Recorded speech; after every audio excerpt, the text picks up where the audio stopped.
చూడండి, మార్చి 27న కాఠ్మాండూలోని శీతల్ నివాస్లో ఒక కొత్త చరిత్ర మొదలైంది. లక్షలాది మంది యువకులు ఏ కల కోసమైతే ప్రాణాలకు తెగించి రోడ్ల మీదకు వచ్చి పోరాడారో ఆ కల నిజమైన రోజు ఇది. ఇది కేవలం నేపాల్ రాతమారడం మాత్రమే కాదు, అసలైన ప్రజాస్వామ్యం అంటే ఏంటో ప్రపంచానికి చూపిస్తున్న ఒక కొత్త దారి. నల్లటి కళ్లద్దాలు, తతలమీద ఆ ఫేమస్ బ్లాక్ క్యాప్ పెట్టుకుని 35 ఏళ్ల బాలేంద్ర షా నేపాల్ ప్రధానిగా ప్రమాణ స్వీకారం చేశారు. ఎన్నో ఏళ్ల తర్వాత ఎటువంటి రాజకీయ బ్యాక్గ్రౌండ్ లేని ఒక సామాన్య వ్యక్తి దేశ బాధ్యతలు చేపట్టడమంటే మామూలు విషయం కాదు.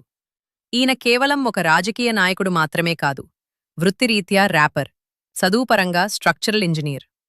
కాఠ్మాండూ మేయర్గా తన సత్తా చాటి ఇప్పుడు నేపాల్ చరిత్రలోనే అతి పిన్న వయస్కుడైన ప్రధాని అయ్యారు. పోయినేడాది నేపాల్ యువత ఈ కుళ్ళిపోయిన రాజకీయ వ్యవస్థ మీద తిరగబడినప్పుడు చాలా మంది వాడిని చూసి నవ్వుకున్నారు.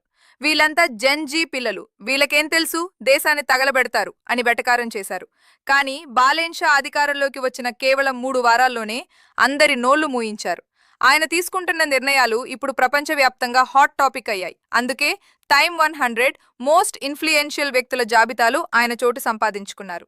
ఆయన డిజిటల్ ఫస్ట్ పాలన చూస్తే నిజంగా ఆశ్చర్యమేస్తుంది. ఫస్ట్ క్యాబినెట్ మీటింగ్లోనే పాస్పోర్ట్, డ్రైవింగ్ లైసెన్స్ లేదా రేషన్ కార్డ్ ఇలా ఏ సర్టిఫికేట్ కావాలన్నా ప్రజలు ఆఫీసుల చుట్టూ తిరగాల్సిన పని లేదు. 100 రోజుల్లో డైరెక్ట్గా మీ ఇంటికే వస్తాయి అని ఆర్డర్ వేశారు. దీనివల్ల అవినీతికి అసలు ఛాన్స్ ఉండదు. ఇక 22 మంత్రిత్వ శాఖలను 16-17కు తగ్గించేసి ప్రతి ఒక్కరికి టార్గెట్లు పెట్టారు. ఇక్కడ అనవసరపు మాటలు లేవు, కేవలం పని మాత్రమే. మరో ముఖ్యమైన విషయం ఏంటంటే, ఏళ్ల తరబడి దేశాన్ని దోచుకున్న పాత రాజకీయ నాయకుల తాట తీస్తున్నారు. మాజీ ప్రధాని కేపీ శర్మ ఓలీ లాంటి పెద్దల మీద కూడా అవినీతి కేసులు మళ్లీ ఓపెన్ అయ్యాయి, అరెస్టులు కూడా మొదలయ్యాయి. ఆయన పనితీరు చూస్తుంటే మనకు నాయక్ సినిమాలో అనిల్ కపూర్ గుర్తుకు రావడం ఖాయం. అయితే ప్రజలు ఇంతటి విజయాన్ని కట్టబెట్టారు అంటే వారి అంచనాలు కూడా అంతే స్థాయిలో ఉంటాయి. బాలేన్ షా దగ్గర సమయం తక్కువగా ఉంది, బాధ్యతలు ఎక్కువగా ఉన్నాయి. ఆయన క్యాబినెట్లో 30 ఏళ్ల లోపు వాళ్లే 30% పైగా ఉన్నారు. ఆస్ట్రేలియాలో పీహెచ్డీ చేసిన ఎకానమిస్ట్ ఫైనాన్స్ మినిస్టర్ అయ్యారు.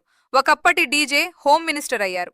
బహుశా ప్రపంచంలోనే యంగెస్ట్ క్యాబినెట్ ఇదేనేమో. బాలేన్ షా మరో అద్భుతమైన మార్పు తెచ్చారు. అదే వీఐపీ కల్చర్కు చెక్ పెట్టడం.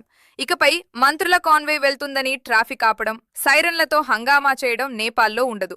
ఇంకా గొప్ప విషయం ఏంటంటే, ప్రభుత్వాధికారుల పిల్లలు ఖచ్చితంగా ప్రభుత్వ స్కూళ్లలోనే చదవాలని రూల్ పెట్టారు. మీ పిల్లలు చదివే స్కూళ్లను మీరే బాగు చేసుకోకపోతే ఎలా అన్నది ఆయన సూటి ప్రశ్న. నేపాల్లో ఈ మార్పు ఏదో రాత్రికి రాత్రే వచ్చేయలేదు. సోషల్ మీడియాను బ్యాన్ చేసి నోరు నొక్కాలని చూసిన పాత ప్రభుత్వం మీద యువత చేసిన తిరుగుబాటు ఇది. ఆ పోరాటంలో ఎంతో మంది ప్రాణాలు కోల్పోయారు. ఇవన్నీ చూశాక నేపాల్ యువత ఉపాధి కోసం దేశం దాటి వెళ్లిపోయే పరిస్థితి మారాలని బాలేన్ పట్టుదలతో ఉన్నారు. రాబోయే 5 ఏళ్లలో దేశ ఆర్థిక వ్యవస్థను రెట్టింపు చేయాలన్నది ఆయన లక్ష్యం. నిజం చెప్పాలంటే నేపాల్లో ఒక కొత్త శకం మొదలైంది. మతాన్ని, రాజకీయాన్ని వేరుచేసి కేవలం అభివృద్ధి గురించి మాట్లాడుతున్న ఈ యువ నాయకుడికి మనం ఆల్ ది బెస్ట్ చెబుదాం. నేపాల్ సాధిస్తున్న ఈ మార్పు మరలాంటి దేశాలకు కూడా ఒక పెద్ద గుణపాఠం కావాలి.